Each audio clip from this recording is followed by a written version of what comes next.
Welcome to the intersection of technology, cybersecurity, and society.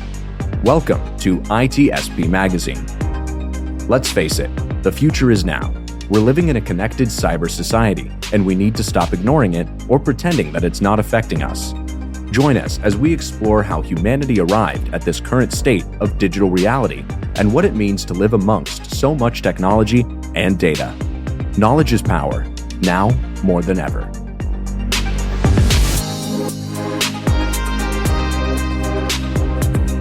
Black Cloak provides concierge cybersecurity protection to corporate executives and high-net-worth individuals to protect against hacking, reputational loss, financial loss, and the impacts of a corporate data breach. Learn more at blackcloak.io. BugCrowd's award-winning platform combines actionable contextual intelligence with the skill and experience of the world's most elite hackers to help leading organizations identify and fix vulnerabilities, protect customers, and make the digitally connected world a safer place. Learn more at bugcrowd.com.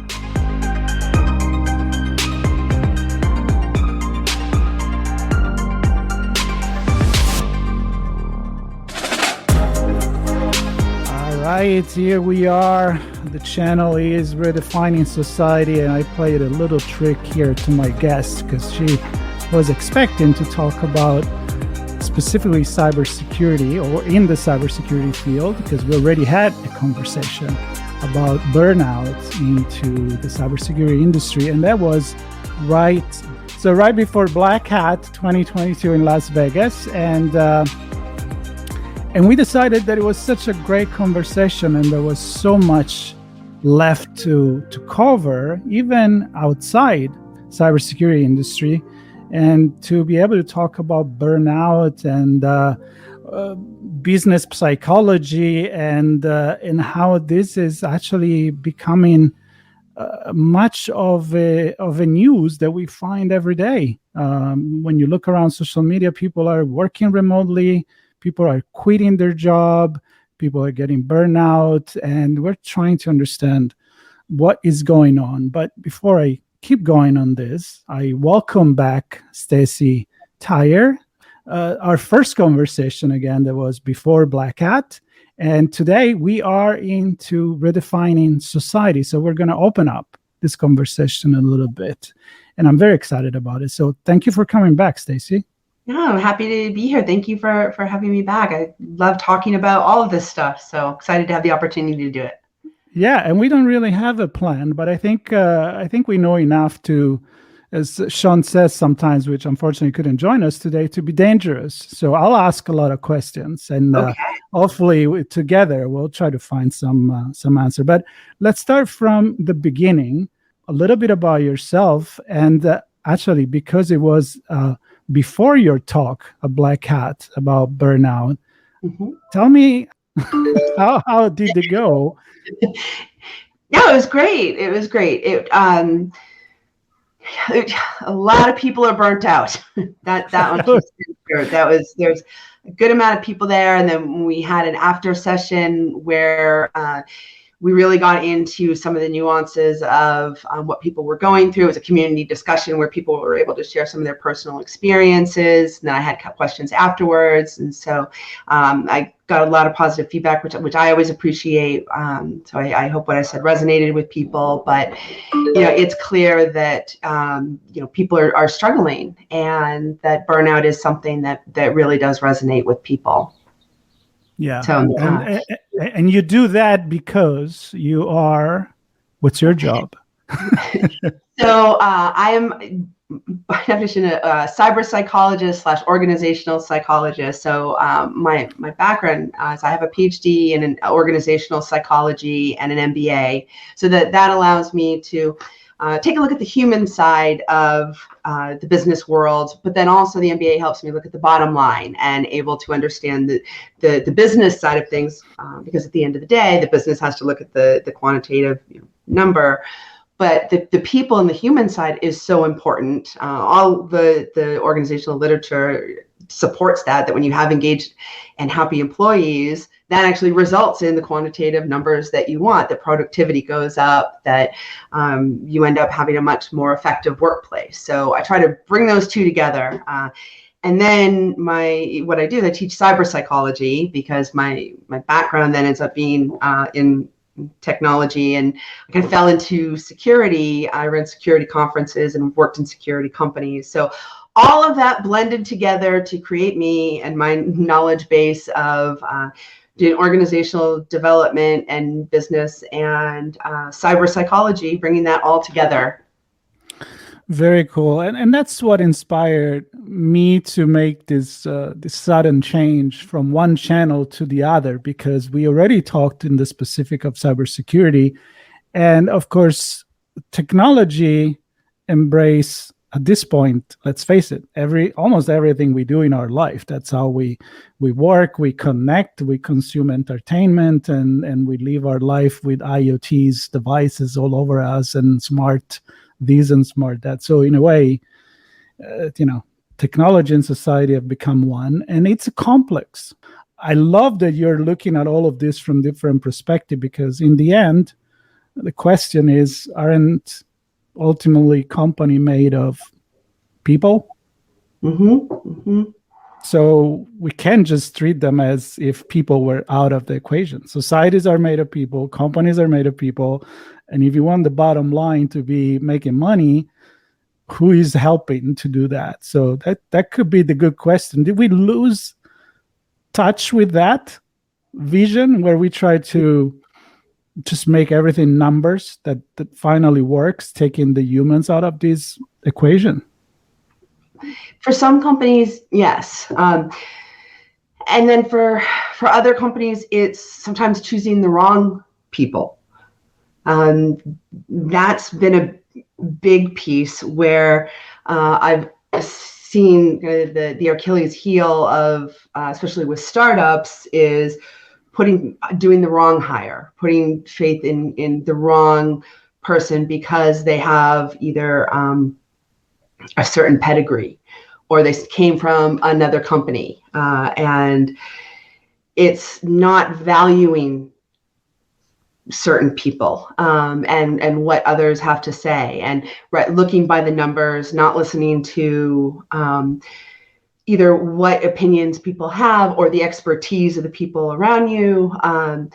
And so I think, especially in technology, or when you have a team of people around you, or you have your team, you've hired people to give you their opinions. And actually, if you there's Doris Kearns Goodwin, she talks about Lincoln and his advisors, or the people around you.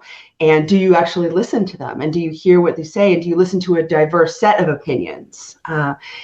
And that's really what's important, is, are you listening to the people around you? Are you valuing their opinion and taking a little pieces of that, and then listening to that and processing it through your own filters, of course, but yeah, listening to people because you appointed them to have a certain area of expertise that you may not have. And if you hired them, are you listening to them? Are you listening to multiple people, not just one person who's in your ear and you're listening to them only because they have a certain pedigree, and then to the extent of where you're not listening to others.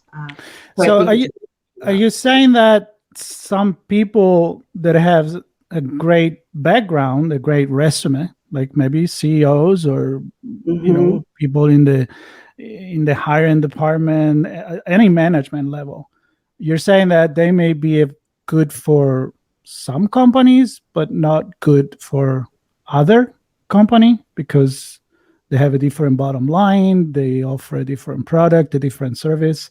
So the assumption is, well, if you're good for that company, you got to be good for my company. But yes, I'm understanding that may not be the case. Yeah.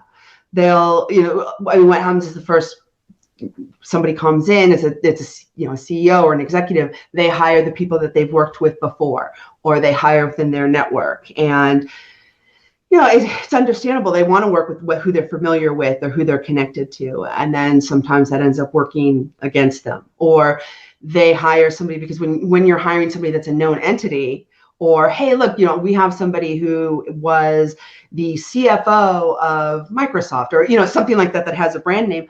That ends up being very appealing to the board somewhere else. And so they end up listening to that person because they have expertise or pedigree, to the point of not listening to the other people around them. I recently had the benefit of going to a conference, and Obama was speaking. And whether political pieces aside, whatever you think, one of the things that he said I thought was interesting is he points across the room to one of the people who's just taking notes. He said, I just asked them because they're just creating the notes for their people anyway. So the people who are up in charge are just listening to what this person tells them anyway. So I just asked them what they think because they're telling the other people what to think. And I thought that was really interesting because he's not wrong. Yeah. So you're listening to another person's reality, maybe, like right. their perception. Then it's almost like I remember that old game that we used to play as kid, that you're telling to one person a sentence and then the person tell it to the next person, and by the time you go around, it's a different sentence because everybody hears something different in there. Well, who's living the reality of it? So if you're making a decision that's going to impact, say it's a buying decision, right? Or you're picking a software, or you're picking something. This happens all the time in the security industry, right? If so somebody's going to buy something that impacts, say, the security protocols. Well, who are you going to buy that for? Is the person buying it and doing the authorization for it, the people that are actually going to be using it and are going to have value for it, and who's making those decisions, and who has the input in on that. And so sometimes there's a lot of companies that are spending money and making decisions who aren't the people that are actually having the practical application for it. And when you start getting buy-in from, okay, but this is actually what it really looks like and who's going to use it, you start making smarter decisions, more tactical decisions, because you're actually talking to the people that are on the front line doing those things. Right. So I want to connect with this because it seems to me that if you have this dynamic that is not functional, right, it could be a trigger for unhappiness. It could be a trigger for burnout, which is what we base our conversation last time about, what your talk was about. And one thing that I remember was this thing that you were saying, that sometimes the signs of burnout are hidden. You don't know where to look for. Right. And it seems to me that is also a structural problem of the environment, of the company itself, that the way that you're organized. It seems to me that can you pinpoint your finger to that being the cause, or is too simple to do something like that? I think that is an example of one of the places where it happens when somebody doesn't feel heard, or they feel like they don't matter. So if you say, going to that example, think about how important that person who takes notes for somebody much more important than them, and they probably are writing this down thinking, nobody knows what I'm doing all the work, but nobody sees what I do, and my boss is taking credit for it. And all of a sudden the boss points at you and says, I want to know what you think. And they are seen. How important they feel that somebody wants to know their opinion. And that goes into companies too. And that's, I think, the problem is that when your only leadership matters and you're not looking and saying, you're going to actually be using this, or this actually impacts you, what do you think? When you're not seen, when you're not heard, you may not realize it on that tangible level, but you're feeling like you don't matter. And that's where we get into psychological safety. And part of what psychological safety is the feeling that you can go and talk to somebody and you won't be judged for it, or you can voice your opinion and there won't be repercussions. So we throw psychological safety around. I feel like nobody's defined that exactly, but that is the definition. And so that's one of those things where you might not realize, wow, I don't feel like my opinion matters. You feel it, but you may not have actually put words to it. And when somebody can go up to you and say, hey, I want to know your opinion. It takes 2 seconds to ask somebody what they think, but it matters. And it's those little things that make people feel valued. And when somebody doesn't feel valued, right, those are those hidden things where it eats away at you over time, where you don't feel like you matter, where, oh, I'm being forced to do this again. Nobody asks me what I want. Nobody asks me. I'm just told what to do. I'm the one that has to use this. I don't like this. I would have done something different. That builds resentment up over and over and over again, because you would have done something different, but you're the one who's actually using it, who's the one that is affected by it, and somebody, you know, who's up in an office somewhere that doesn't use it is making these decisions for you. And in the case of security, sometimes it matters because you're the one who, if there's a breach or if there's something that needs more work done, you're the one that has to answer for it, who's watching for it. I feel like this, of course, could be applied to any other job.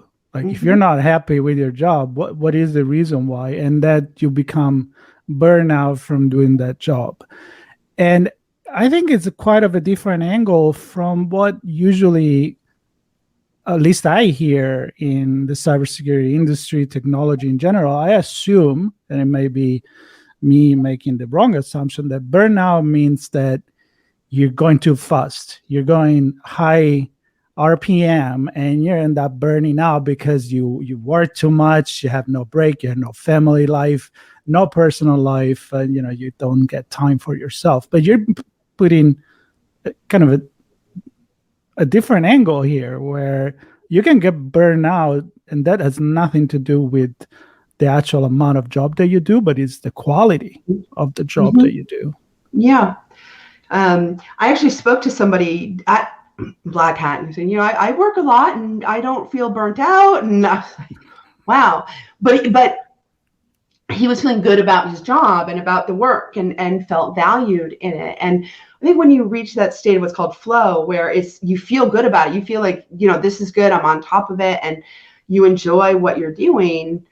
It just seems to, like, it feels like second nature where you can enjoy doing it. And I've had that where, this is before kids, side note, but where I've had it where, I just enjoy doing the work and I want to do it. And it feels like, just a brain challenge or doing a puzzle or just something that I really enjoy doing. And so, it's not the time, it's validating. It makes me feel like I'm accomplishing something. It makes me feel good about it. When I'm feeling good about my work, it's very, very satisfying and it feels like I'm kicking butt and it feels really great. And I think that's why the reward aspect of it and something that managers should, be aware of the fact that I think people don't realize how hard other people are on themselves. And managers sometimes don't realize that the compliments or just the acknowledgement of you're doing a really great job here, how much that can make somebody's day and energize them to keep going. That so many people are afraid of their managers. Everybody, I think, walks around afraid. Managers are afraid that their reports don't like them a lot of times. They want to do right by their report. Think, don't leave, don't quit my job, don't quit. Are you happy here? And they're worried about that sometimes. And then the people that are working for their managers are thinking, I hope my manager thinks I'm doing a good job. And everybody's got their insecurities that are deep inside, and they're so busy focusing on that they're not necessarily communicating, hey, you're doing great. This is good. I'm happy. And that positive reinforcement is hard to give. It's hard to find the words for it sometimes too. So my brain goes always into some sort of the culture, right? So what you're saying for the job, like you're afraid of the manager, you're afraid to be judged, you feel like you cannot speak your mind and participate, giving your opinion, be part of, creating the future of the company. But I can see that kind of that start before even your working career. I can think about college and school, and as a kid, maybe in the family with parents, where kids are told what to do without an explanation or maybe not listen to their opinion. So I'm going way, way deep here, but I'm thinking, is this a cultural phenomenon? Then the business is just inheriting from the way that we live in our society. And if that's the case, is it just the way we are? Or do we have an alternative? I think, I mean, there can always be an alternative. There's always something. I mean, inherently, our work is judged by other people. And one of the things, I think anybody, especially anybody I think who's ever been neurodivergent and suffered through school, when your work is subject to interpretation to somebody else, it is hella frustrating. Right? Like, I mean, I can say that, you know, going through school, I would write papers and I would think, well, oh, okay, this is great. And then I would pass it into the teacher and they'd be like, this is not how this was supposed to be interpreted. The way I interpret it, and I was like, I did not know this was a guessing game, that I was supposed to interpret things your way. Right. Said who, right? Said who, right? Said you. Okay, so in your interpretation, and I would get into arguments with them, like going, okay, well, this is your interpretation, but this is my interpretation, and if my grade is based on your interpretation, and the working world is like that. You know, you hear the old term "manage up," like. Are you supposed to do the job your way, or are you supposed to do the job your boss's way? And what if that's different? Who's right, your boss or you? And that's very stressful. Because I think when you start looking at your work as, I'm going to do the job the way my boss would do it, you're wearing someone else's shoes. And you're not going to walk as confidently or as comfortably as you are when you're wearing somebody else's shoes. That is super stressful. And you're going to suffer, I think, when you do that, versus being able to say, this is who I am, how I would do it, and is this okay? And given that freedom and autonomy, free of judgment from your boss. It's a very tricky relationship. And, you know, is there a way to do that? Because your boss always has to be the one to, I mean, essentially monitor and watch you and is accountable for you. If you go rogue and do something, your manager at the end of the day has to answer for that. So there's always going to be that balance. I don't know if there's necessarily an answer for that, except trust and good communication, which takes time and alignment.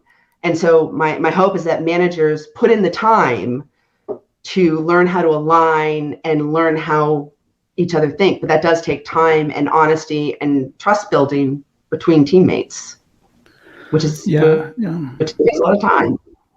And it goes back to what you said, to do an assignment for school. I mean, my opinion is that there's always multiple ways to do something right.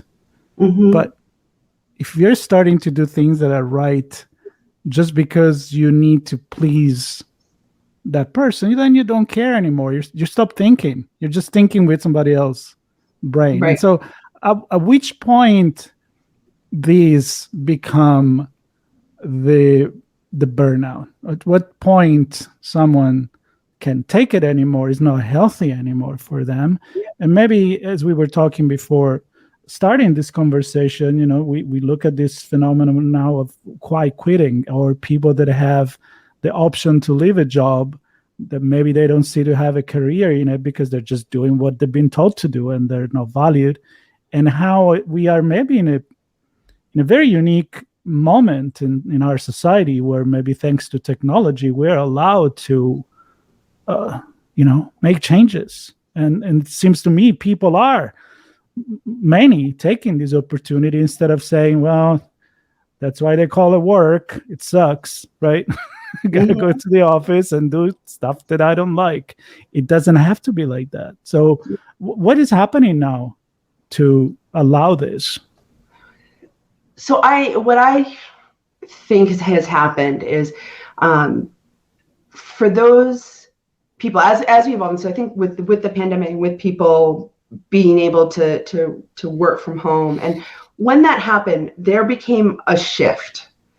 And with this shift, when we were able, I think, to work from home, we then became in our own environment, and we got to know people where all of a sudden you're seeing their homes, you're seeing their kids. And, you know, I refer back to that meme that went around, or that video where the kid came into the dad's office while he was, you know, and the little girl walks in all jaunty, and like that went around because it was so cute and so random and funny. But now that's just another day of the week. Like that would just be no big deal. And so you see what people's lives are like. And when that happened, it gave people permission to be themselves in a lot of ways. So you see, oh, wait a minute, hang on, I got to go. My kid just walked in, or I got to feed the cat, or I got to answer the doorbell. Our lives became blended in. It didn't become, oh, we're going to the Christmas party, or the holiday party, let me dress up, everybody put the suit on the spouse and, whatever, and get everybody all nice and dolled up on their best behavior. Best behavior flew out the window when somebody child went running by with no diaper on, or whatever it was. And so I think that as people began to be more of their true selves, they began to assert that. And it became, wait a minute, I am me, and I have things that I need. I have things that I want. They began to take a stand more and more for what it is that they want, but also alongside with realizing, with more of a light being shed on these high CEO salaries, and then with some of the challenges of some of the financial challenges of, is there a path for progress in someone's career? And so then there became this question of, well, wait a minute, you want me to come back to an office, and you want me to work more than 9 to 5, and you want me to put in more effort. Why should I do that when I may not get a raise? I may not get a promotion. What's in it for me when I'm happy doing this? And I think people began to question that. And when there were more opportunities, and certainly in technology, there's more opportunities. And you had the Great Resignation, and you had quiet quitting of people saying, I'm going to balance my work and my life, because remote work did enable people to do that more than going into the office and having a 1 hour, 2 hour commute and sitting in traffic. And I think the ability to balance work and life when people were working remotely was appealing to a lot of people. Because the companies that have said you need to go back into the office, or the people that have said you need to go back into the office, or quiet quitting is bad, and all of this have received quite a bit of backlash from that, of people saying, no, I don't think we have to. I don't see a reason for that. The research has shown that people are just as productive. It's a personal choice. Some people love being back in the office, but they want the choice. I think that's exactly where I was going to go, because I think 3 episodes ago was right about somebody that wrote an article about all the good things about working from home. And of course, this is a journalist that, for her own personal reasons, she's been working from home even before the pandemic. Mm-hmm. Me, I've always worked from home pretty much my whole life. I don't even know, but I can work from a coffee shop. I like to go to a meeting. But we got to the point that we said, some people want to go to the office. They want that lifestyle. Maybe younger people, they get to meet other people. They get to grow their network. They enjoy it. So the final point of the conversation was like, yeah, there's good thing and bad thing. It's all about where you are in your life, your personality, what you want to do. Because I'm assuming there could be people that get burned out by working from home, because it's hard to balance the kids running in while you're trying to have that meetings. And so I guess in the end, where I think we should go at this point is, from a company perspective, when you look at the bottom line, what is success? What is that you decide, okay, it's good to have people working from home. Maybe some are working from home, some are not. But how do I know that the company it's working? Maybe it's performing even better now. I mean, what are the formulas that we need to look at to understand that? I mean, what changed from a management perspective too? Yeah. So I think the things that you're looking at, so first is productivity. So how are people producing? How's the company doing? What is overall production? And then getting feedback from people. So when I talk to people about what should managers know, right? Communication, and even with remote or hybrid managers, to have those questions and ask, are you happy here? Is your head above water or not? Do you feel overwhelmed? temperature checks with people. When I manage people, it's one of the first things that I ask when we have one-on-ones. Have those one-on-ones. They are so important. Sometimes people say, oh, we're really busy, let's not have them. Always have them, even if it's a quick touch base. They matter. And I would always ask, how are you doing? Head above water? If not, what can we do to help that? And so then looking, but okay, what are the metrics for success? And are they meeting them? Make things deliberately as open and transparent as possible. Okay, this week, you're going to get done these 3-4 things. If you didn't, what happened? I mean, so everybody is aligned. And I think if you're looking at people and there's an agreement of we're going to do these things, these are the goals, did you meet them? And everything is out there on the table and there's transparency and you're producing and people are happy and you're just collecting that data and the communication is there. Okay, then we're producing and we're getting that, having that open door and that communication. That's really what's going to be important. And being willing to have those hard conversations. And I think this is one of the things that's difficult to do because not everybody is comfortable having those conversations. And I always tell people, if you're not comfortable going there, okay, like that's okay. Not everybody is. But if you're not, find a way around that. Don't just not have them. Find a way around that of, all right, this isn't my strong suit, but maybe I have a conversation with somebody in HR who is good at having them. Or maybe there's somebody on my team that I rely on to do the temperature check to make sure, okay, if you hear of anybody unhappy, can we have that conversation? Will you do the temperature checks for me and, work it out? Or hire an outside consultant to do check-ins, things like that. But just have somebody there that is that outreach that can make sure that your people are happy and productive. And then for the company, being able to say, as I said earlier, you do have bottom lines, you do have metrics, you do have criteria for success, but share that with everybody so they know what role their work plays. When somebody doesn't know why they're doing their job, then it doesn't matter. When they know, okay, if I don't finish this by Friday, this impacts this, and this. If they think it doesn't matter, yeah, well, I'll just get it done. It doesn't matter anyway. It doesn't matter who I impact. They don't realize or care that by delaying their work till Tuesday, they're making, Joe, Susie, and Caleb late with their work, right? And that there's domino impact. So a lot of transparency, a lot of confusion, or communication, and letting people know that their work matters and why.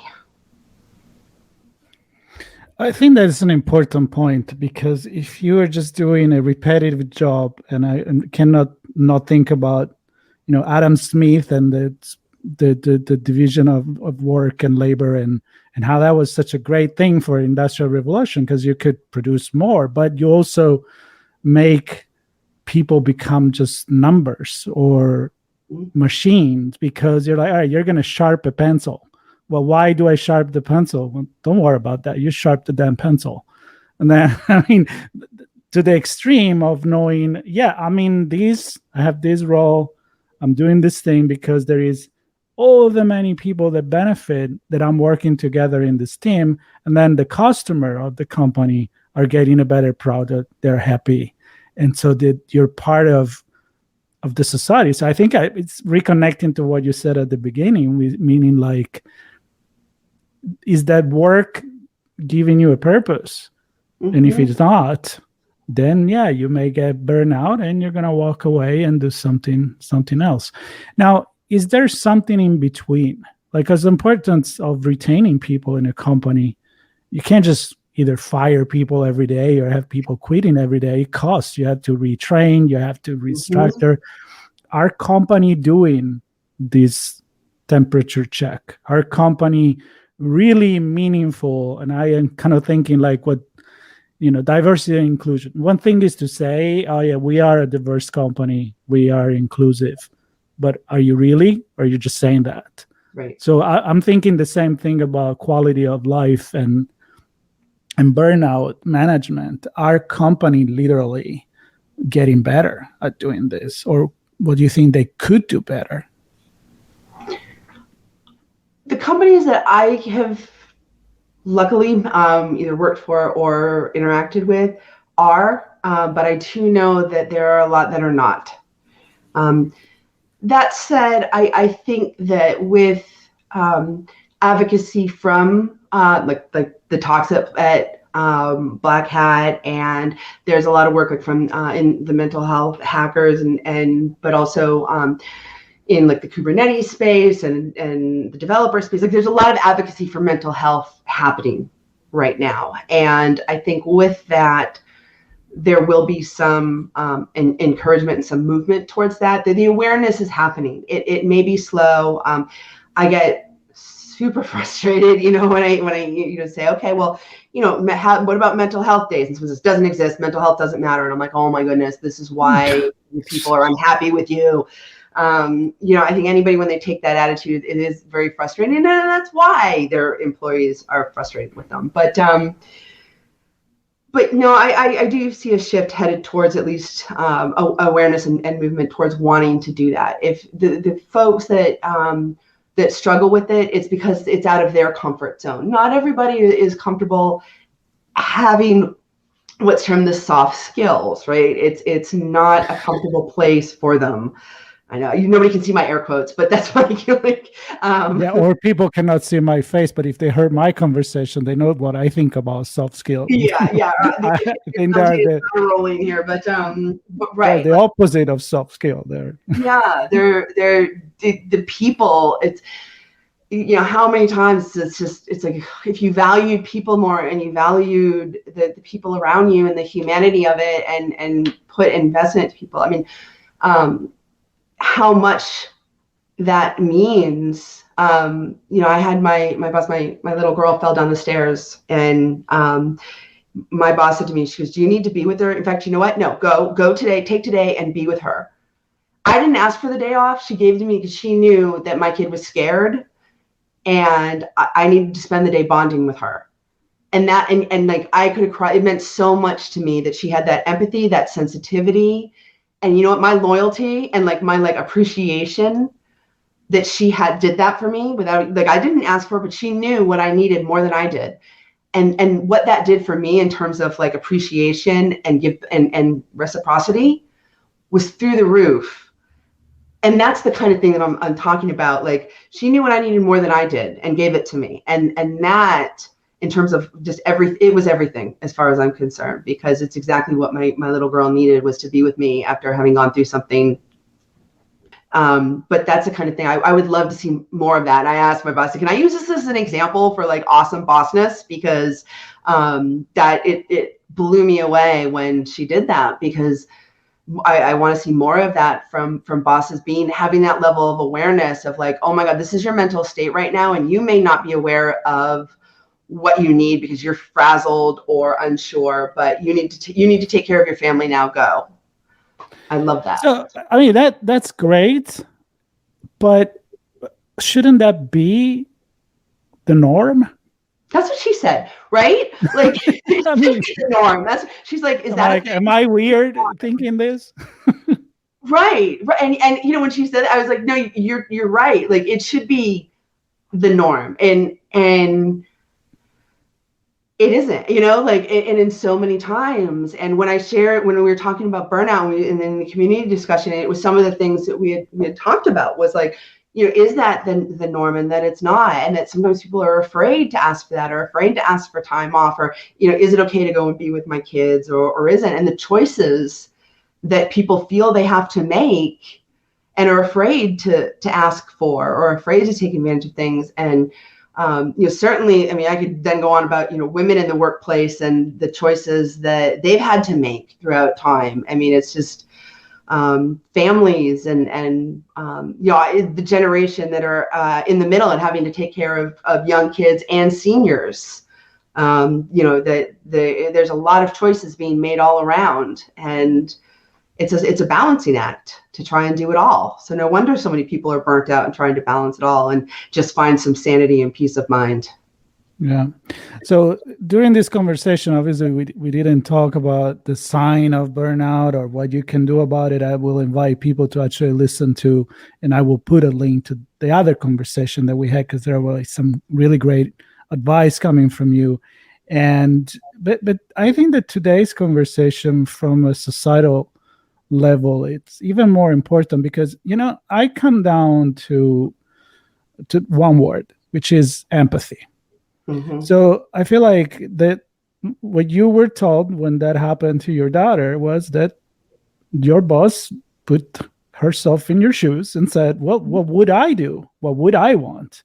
Mm-hmm. And if we were all thinking that, and maybe we will have this to be the norm. So I will go back to where you started, where like sometimes people just hire the wrong people for the job. Mm-hmm. Because they don't have empathy?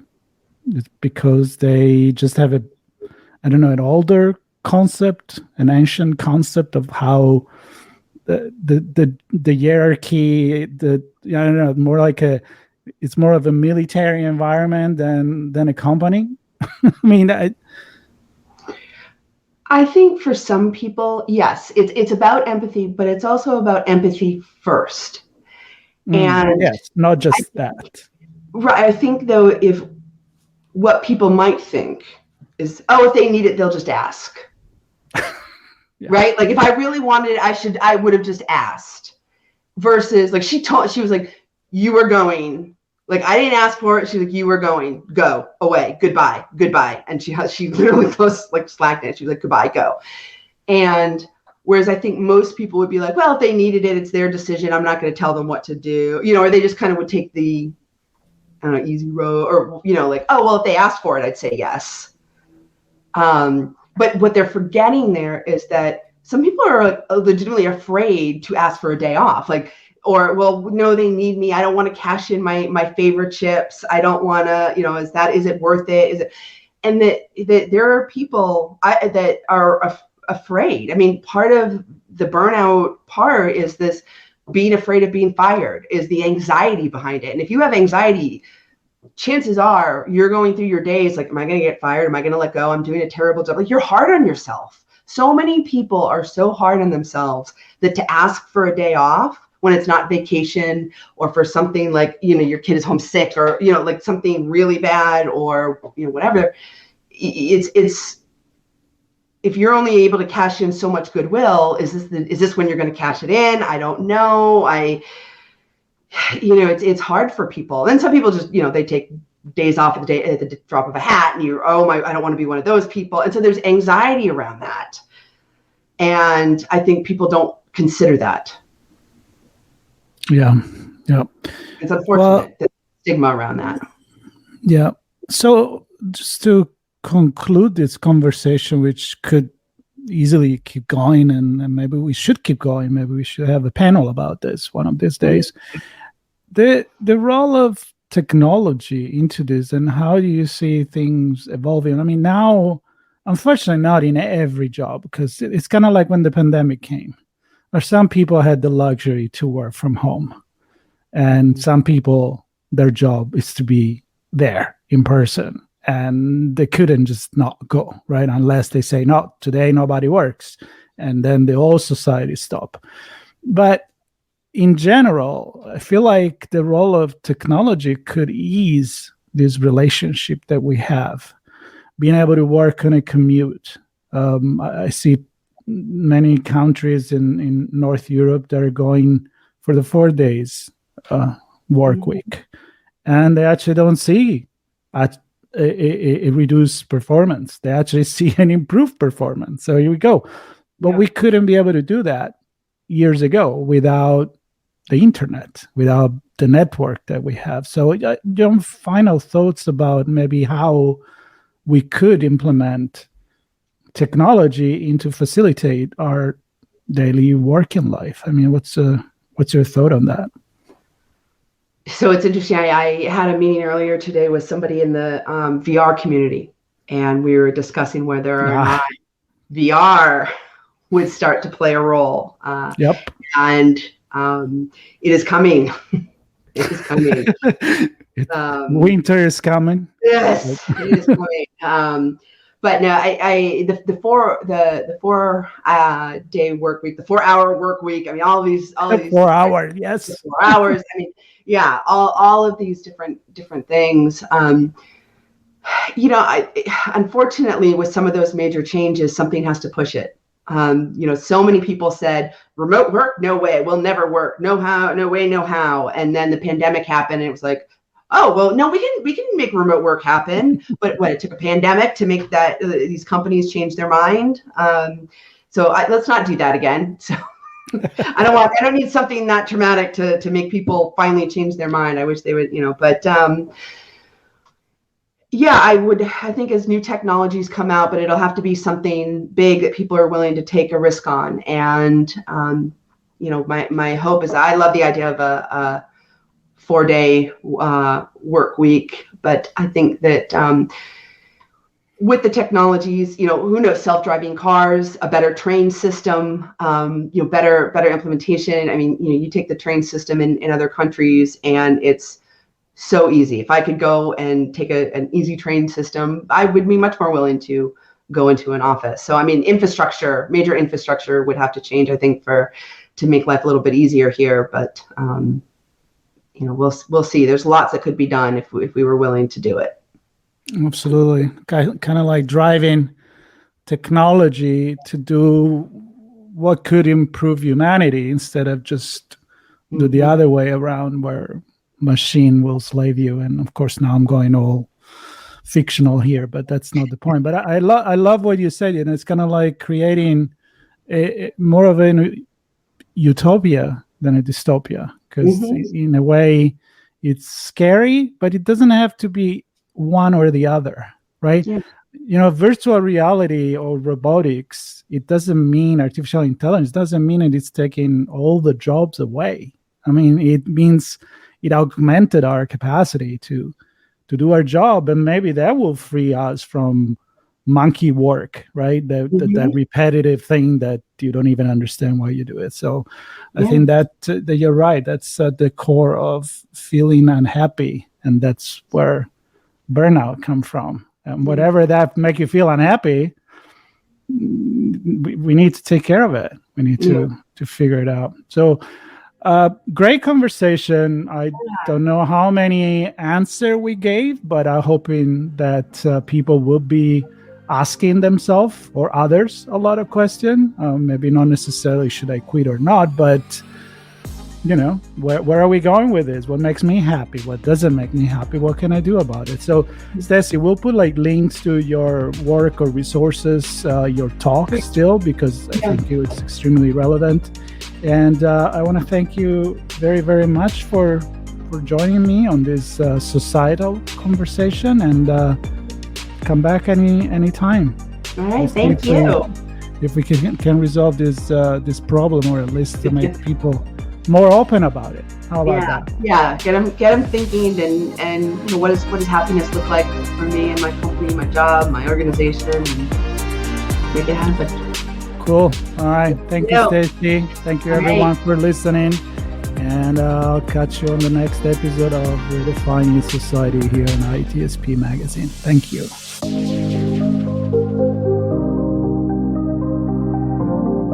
BugCrowd's award-winning platform combines actionable contextual intelligence with the skill and experience of the world's most elite hackers to help leading organizations identify and fix vulnerabilities, protect customers, and make the digitally connected world a safer place. Learn more at bugcrowd.com. Black Cloak provides concierge cybersecurity protection to corporate executives and high net worth individuals to protect against hacking, reputational loss, financial loss, and the impacts of a corporate data breach. Learn more at blackcloak.io.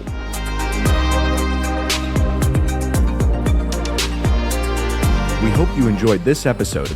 If you learned something new and this podcast made you think, then share itspmagazine.com with your friends, family, and colleagues.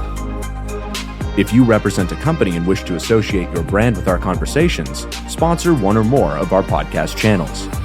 We hope you will come back for more stories and follow us on our journey. You can always find us at the intersection of technology, cybersecurity, and society.